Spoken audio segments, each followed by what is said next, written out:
Nous allons donc écouter la parole et l'enseignement. Nous sommes à l'enseignement numéro 23 pour aujourd'hui,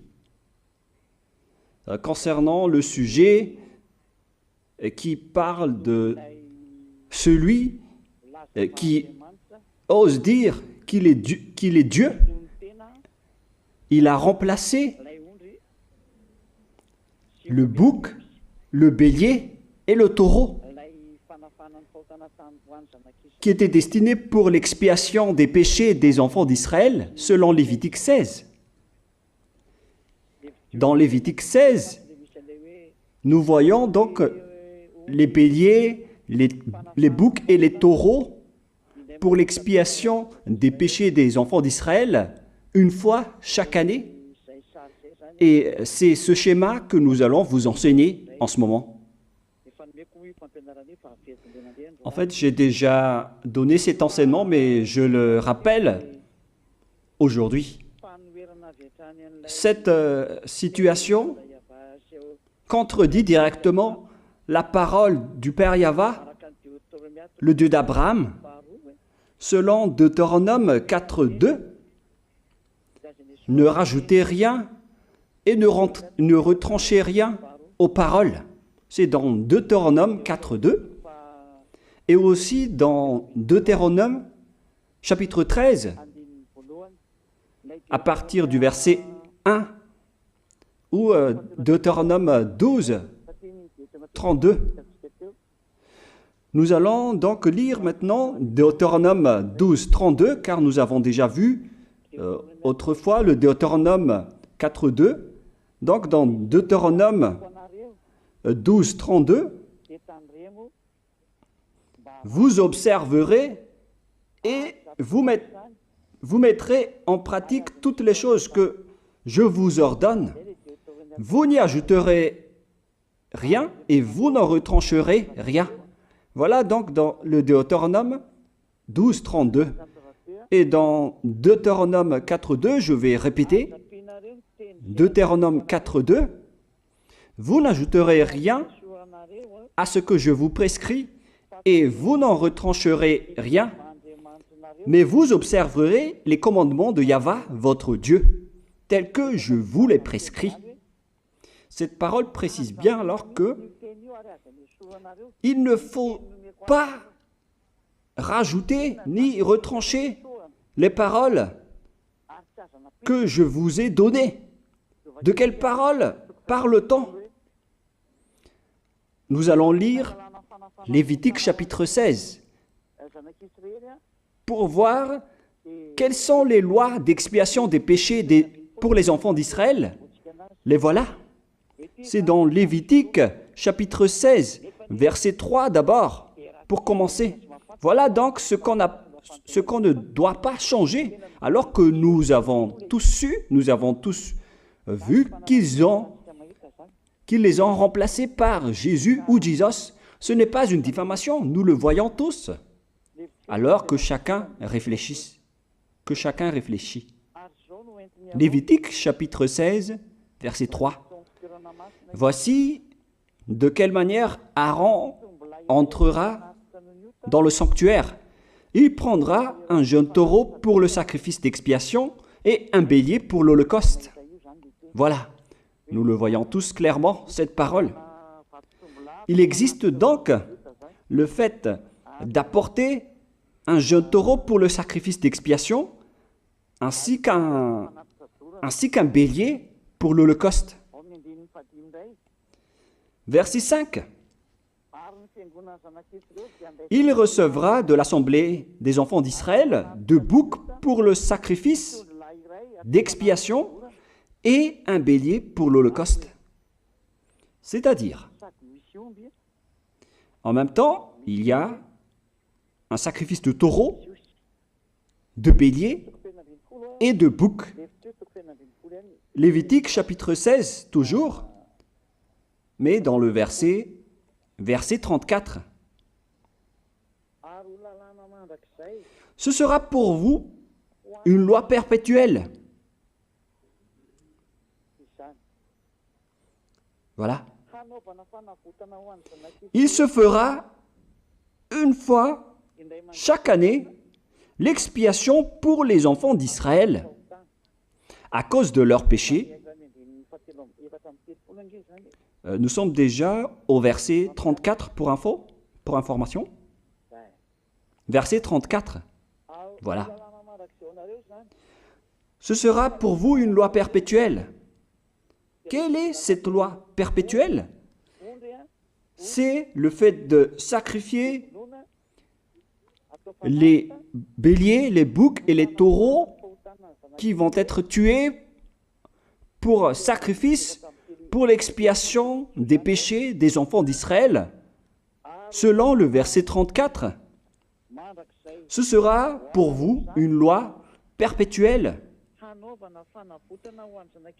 Il se fera une fois chaque année l'expiation pour les enfants d'Israël à cause de leurs péchés. Il y a une partie de votre texte qui est cachée en bas. À cause de leurs péchés. Voilà. Ici, donc, c'est bien clair que l'expiation du péché qui se fait une fois chaque année pour les enfants d'Israël, qu'on ne peut ni ajouter ni retrancher, ce sont les sacrifices des béliers, de taureaux et de boucs. On ne peut pas changer cela.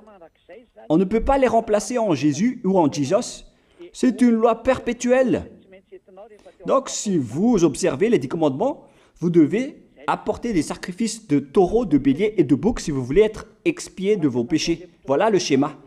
Alors que, en réalité, la situation pour les religieux étranges, on ne voit pas ce qu'il veut en venir, mais ils ont osé intégrer Jésus ou Jesus pour remplacer le bélier, le taureau ou le bouc. Et ce sont eux-mêmes qui le confirment jusqu'à aujourd'hui. Nous voyons tous donc ici que Jésus ou Jesus n'est qu'un imposteur, un hors-la-loi. Et les hors-la-loi sont des envoyés du diable. Le diable, il a commis le péché depuis le commencement. Ce sont des transgresseurs de la loi. Donc c'est prouvé ici que Jésus est un hors-la-loi. Nous allons lire la parole, poursuivre, dans 1 Jean, chapitre 3. 1 Jean, chapitre 3, à partir du verset 4. Quiconque pêche transgresse la loi, et le péché est la transgression de la loi. Voilà, c'est bien clair que c'est le péché qui est la transgression de la loi. Un pécheur, donc, c'est un transgresseur de la loi. Et un hors-la-loi, c'est un pécheur. C'est clair alors que Jésus ou Jesus, c'est un hors-la-loi, c'est un transgresseur de la loi. Nous avons tous vu ensemble qu'il a pris la place du bélier et il a siégé, il s'est installé dans ce système. C'est pourquoi toutes les églises observent les 10 commandements et ils servent Jésus ou Jesus. Voici l'enseignement. Alors, regardez bien à travers ce texte et cette écriture que je vous donne en ce moment. Et soyez conscients, ça suffit maintenant d'écouter ces faux dieux, c'est déjà trop. Tant pis pour vous si vous allez encore les écouter. Soyez conscients que ce schéma n'est plus correct. Beaucoup de gens me diffament à cause de ce que je fais en ce moment. Ils ne supportent pas la vérité. Mais ça dépend de chacun de vous. Et moi, je vous avertis, pour vous qui vont être baptisés et qui veulent être baptisés, mais qui entendent les diffamations et les critiques des autres, ne croyez pas en cela. Ce ne sont pas du tout vrai. La parole de Élia est directe. Ce ne sont que des mensonges. L'ôtement du péché, ce sont des personnes qui sont non-pécheurs qui peuvent le faire. Ce n'est pas logique de dire que les fidèles sont ôtés des péchés et le leader est un pécheur. Ce n'est pas du tout écrit dans la Sainte Écriture. Ce qui est écrit dans la Bible, c'est que le bon arbre donne de bons fruits et le mauvais arbre de mauvais fruits. Et le bon arbre ne donne jamais de mauvais fruits et le mauvais arbre ne donne jamais de bons fruits. Ce sont les bons arbres qui donnent des bons fruits et les mauvais arbres qui donnent des mauvais fruits. Et donc, si l'ambassadeur de Yahushua, Zedia Elia, a produit des personnes qui ne pêchent plus, alors il est bon, il est une bonne personne. Il n'a jamais fait aucun mal, même pas le moindre mal. Voilà donc la leçon pour vous, car dans le cadre de ce baptême qui va arriver, il y a beaucoup de diffamation et de critiques. Donc je vous conseille de ne pas écouter cela, car ce n'est pas du tout la vérité. Ils font ça juste pour diffamer et blâmer la bonté de Yahushua, alors ne les suivez pas. Donc là, on voit bien que ce n'est pas de la diffamation. Nous avons tous vu ensemble. Je vous ai donné la parole. On a tous écouté et vu ensemble. On a jugé ensemble. Est-ce que ce Jésus ou Jésus a fait la vérité? Est-ce qu'il a dit la vérité ou pas? Si nous avons vu le livre de Moshe, venant du Dieu d'Abraham, qui a dit « Ne rajoutez pas et ne retranchez pas à ma parole ». Nous avons vu alors que ils ont remplacé par ce Jésus ou Jésus les sacrifices d'expiation du péché, en disant après que c'est ce dernier qui ôte les péchés. Ce n'est pas du tout vrai. Celui qui peut ôter les péchés selon les 10 commandements, c'est le bélier, ou bien le taureau, ainsi que le bouc. Ce sont ces bêtes qui peuvent ôter les péchés. Quelle est alors la raison pour laquelle les religieux sont entrés dans ce mauvais schéma? Car c'est vraiment un schéma qui transgresse la loi. Car ils ont contré bêtement le livre du Lévitique chapitre 16. Ils l'ont contré bêtement, directement. Et après, ils ont remplacé par leur faux Dieu. Un faux Dieu car c'est directement un hors-la-loi. Il a contredit le Dieu d'Abraham. Nous voyons la preuve ici qu'il a contredit vraiment le Dieu d'Abraham, qu'on appelle par le nom de Yahava et Yahushua son fils. Car ce Dieu d'Abraham, il a bien dit qu'il ne faut ni ajouter ni retrancher à ses paroles. Il faut les observer car ce sont les commandements de Yahva, ton Dieu. Et ces lois qu'on ne doit pas rajouter ni retrancher veut dire qu'il ne faut pas toucher au Lévitique chapitre 16, car c'est ce livre qui ôte les péchés. Alors que nous voyons tous que personne ne le pratique plus. Si les 10 commandements, si les prêtres et les pasteurs pratiquent bien les 10 commandements, alors ils doivent faire le sacrifice de bélier et de taureau et de bouc pour l'expiation de leurs péchés. Alors que nous voyons tous que personne ne le fait plus. Alors qu'en même temps, ils observent les 10 commandements. C'est donc de la transgression de la loi. Et en plus, ils ont enlevé le Lévitique 16 en le remplaçant par Jésus ou Jésus. C'est-à-dire qu'ils ont contredit la parole du vrai Dieu, le Dieu d'Abraham. Et est-ce que vous allez encore oser contredire cette vérité? Est-ce que vous allez encore dire que vous êtes dans la vérité, que vous êtes dans la justice? Mais qu'est-ce que vous cherchez? Vous cherchez à prier et à servir le Dieu d'Abraham. Si vous voulez servir le Dieu d'Abraham, vous n'allez pas enlever le Lévitique 16, vous allez restaurer le Lévitique 16.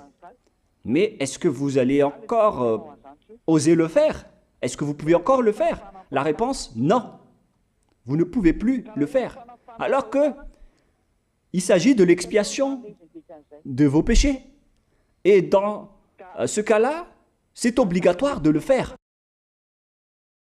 J'ai expliqué l'essentiel jusque-là, et après je vais vous donner la raison pour laquelle ils ont fait cette grande folie en intégrant dans le Lévitique 16, à la place du Lévitique 16, leur faux Dieu. C'est vraiment de la transgression de la loi. Vous n'avez pas servi le Dieu d'Abraham. Il n'aurait pas dû faire ça jusqu'à la fin, car il a dit qu'il ne faut pas ajouter ni retrancher à ses paroles, alors que vous avez osé le contredire et les changer. Nous allons donc voir maintenant dans Psaume chapitre 40, quelle est la raison pour laquelle les prêtres et les religieux ont arrêté le Lévitique 16 en le remplaçant par Jésus ou Jesus pour remplacer les boucs, le bélier et les taureaux. Et je vais vous expliquer la raison. Et eux, ils ne peuvent pas le nier car ils l'ont fait. Et si, par exemple, ils ne connaissent pas, alors il ne faut plus faire du n'importe quoi. Il faut que vous soyez enseigné par Élia, si vous voulez encore sauver votre esprit. Mais si vous ne voulez pas, alors tant pis pour vous et assumez les conséquences. Psaume chapitre 40, versets 6 à 8. Psaume 40, versets 6 à 8. Voilà donc le dégât qu'ils ont subi. Tu ne désires ni sacrifice ni offrande. Tu m'as ouvert les oreilles. Là, ils ont bien entendu et écouté que Dieu ne désire plus leur sacrifice et tout ce qui concerne ce sujet. Tu ne demandes ni holocauste, ni victime expiatoire. Ici donc, on est arrivé au stade où on n'a plus besoin des sacrifices. D'après ce schéma, alors, le Lévitique 16 a été supprimé. Et logiquement, puisque c'est une alliance qui a été détruite, alors on ne peut plus y entrer, car on ne peut pas ajouter ni retrancher aux paroles.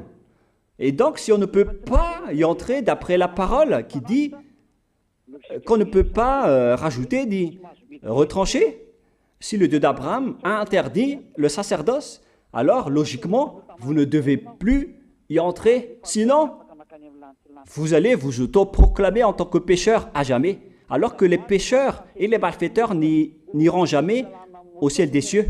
C'est clair alors que c'est devenu un sens interdit, les 10 commandements et les lois de Moïse, d'après ce schéma, car c'est la relation avec le Père Yahva qui a été détruite, qui a été supprimée, car il n'y a plus d'expiation de péché pour vous. Alors vous êtes fous si vous allez encore entrer dans ce schéma. C'est pourquoi on a besoin d'une nouvelle alliance, car l'alliance des 10 commandements et les lois de Moïse ne sont plus correctes. C'est devenu supprimé, car on ne peut plus faire le sacerdoce, mais les religieux ainsi que les faux dieux, ils ne se sont pas... ils ont facilité les choses en intégrant leur faux dieu à la place du bélier, du bouc et du taureau. Et voilà, c'est bien clair. Et d'après eux-mêmes, ils ont dit que l'intégration de Jésus ou de Jesus, c'est d'après ce livre des psaumes.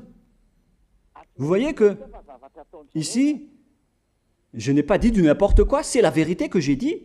Je n'ai pas incriminé qui que ce soit. C'est vraiment la réalité et la vérité. Alors, ici, on prouve bien que ça a été supprimé, ce n'est plus autorisé. Et c'est encore confirmé dans Ésaïe 66.3 que celui qui fait des sacrifices, c'est comme celui qui fait de l'idolâtrie. Celui qui immole un bœuf est comme celui qui tuerait un homme. Celui qui sacrifie un agneau est comme celui qui romperait la nuque à un chien. C'est vraiment toute une histoire si vous allez faire cela. Celui qui présente une offrande est comme celui qui répandrait le sang d'un porc. Alors qu'à l'époque des 10 commandements, c'était carrément interdit. celui qui brûle de l'encens est comme celui qui adorait des idoles. Ici donc, toutes les sortes de sacrifices ont été bloqués. C'est devenu interdit. C'est pourquoi le faux Dieu est entré dans Lévitique chapitre 16. Alors qu'ils n'ont pas du tout vu de leurs yeux qu'on ne peut pas ajouter ni retrancher aux paroles. Ils n'ont jamais vu et connu ces paroles. Il a fallu attendre l'arrivée de Élia pour vous montrer toute la vérité, pour vous montrer toutes les vraies paroles. Alors, il faut suivre Élia. Suivez Élia. Et c'est ce terme qui dit de suivre Élia que les gens ne supportent pas du tout. Mais qu'est-ce que je vais dire d'autre? Je vais vous dire de suivre qui?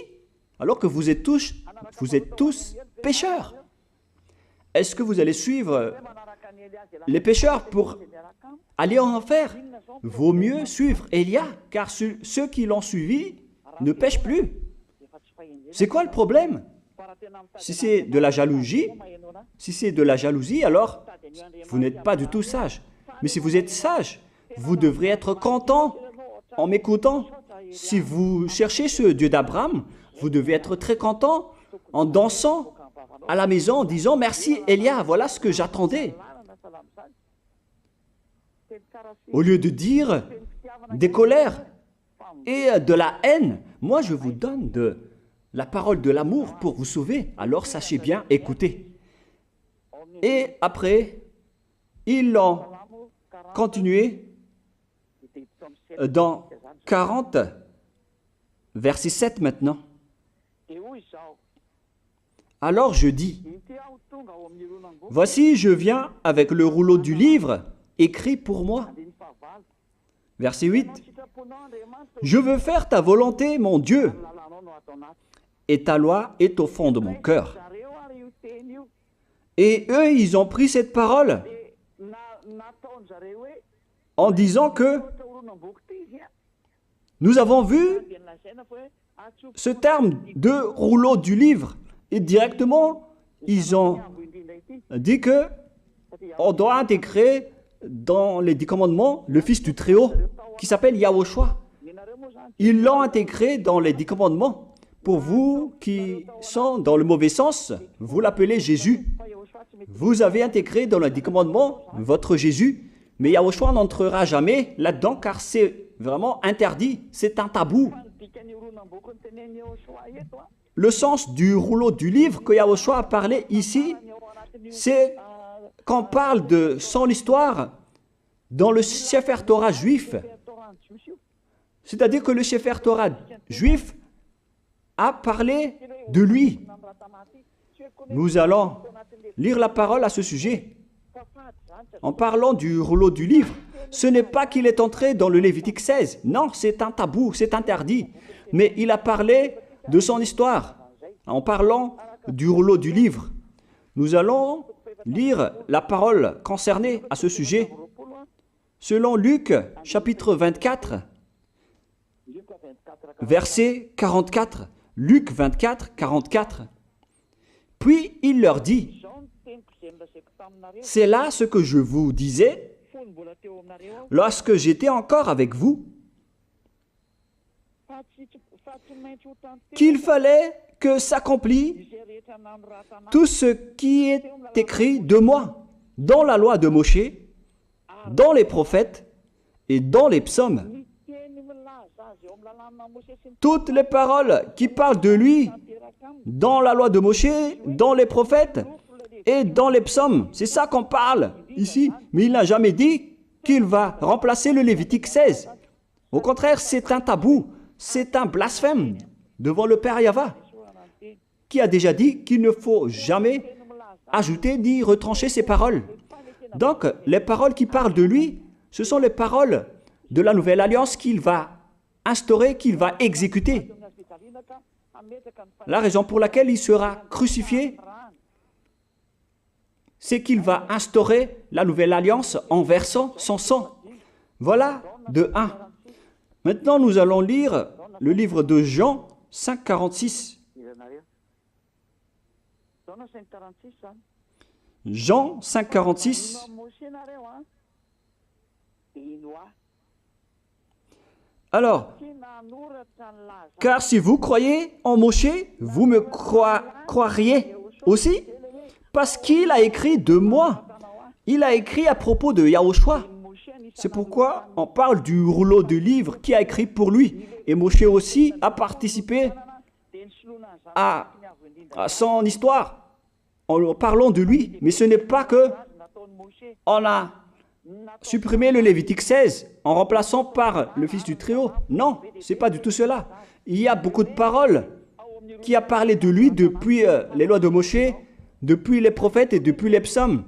C'est pour ça qu'on parle du rouleau du livre qui a écrit à propos de lui. Mais ce n'est pas que vous allez supprimer le Lévitique 16 en le remplaçant par le Fils du Très-Haut. C'est vraiment une abomination de votre part. Je vous ai donné maintenant l'explication. Il ne faut pas rajouter ni retrancher aux lois de Moshe. C'est une alliance en bonne forme qu'on ne peut pas toucher ni enlever. C'est dans Galates 3,15. Galates 3,15. Une disposition en bonne forme ne doit pas être changée ou transformée. Les lois de Moshe, c'est une alliance en bonne forme qu'on a versé le sang de Zébu en plus. Donc on ne peut ni retrancher ni rajouter. Le pire alors, c'est que vous qui êtes les fidèles de Jesus, vous l'avez intégré dans les lois de Moshe en remplaçant le Lévitique 16. On parle de votre Jésus ou Jesus. Je vous pose la question, est-ce que vous oserez dire que vous n'êtes pas pécheur à ce sujet? Car c'est vraiment de la transgression de la loi de la part de votre faux Dieu. Donc s'il est pécheur, alors logiquement vous êtes aussi pécheur. Et vous-même, vous avez dit que vous êtes pécheur. Voilà ce que vous avez fait. Et vous n'allez jamais être épargné. C'est pourquoi je vous appelle tous maintenant. Soyez baptisés et sauvez votre chemin, c'est-à-dire votre esprit. Sauvez votre esprit car il ira en enfer si vous ne le sauvez pas. Pour vous qui serez baptisés bientôt, l'explication est claire. Alors prenez une décision maintenant. N'écoutez jamais les diffamations qui sont faites par les diables. Ce sont eux qui vous empêchent d'aller vers la vérité. Ne soyez plus des poubelles dans votre conscience. N'acceptez plus cela. Il faut écouter l'envoyé du ciel des cieux, c'est-à-dire moi. Voilà l'explication. Vous avez fait du n'importe quoi avec votre faux Dieu.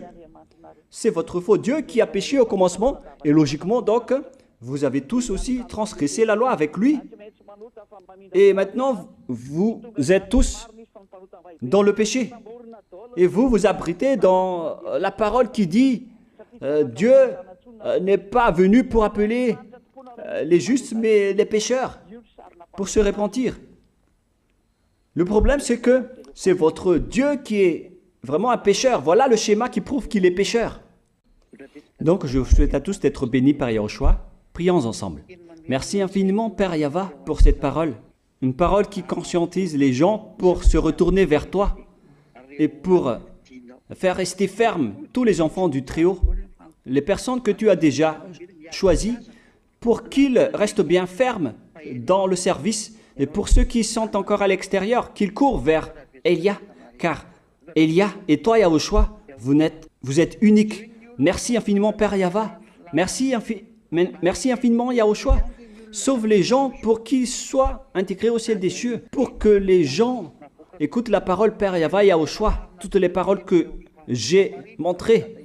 Confirme toutes mes paroles, Yahushua et Père Yahva, pour la gloire de vos noms si saints. Merci pour ta bonté et pour ta grâce. Au nom de toi, Yahushua, je fais toutes ces prières. Alléluia, Amen. Donc, je vous souhaite à tous d'être bénis par Yahushua et à demain. Au revoir.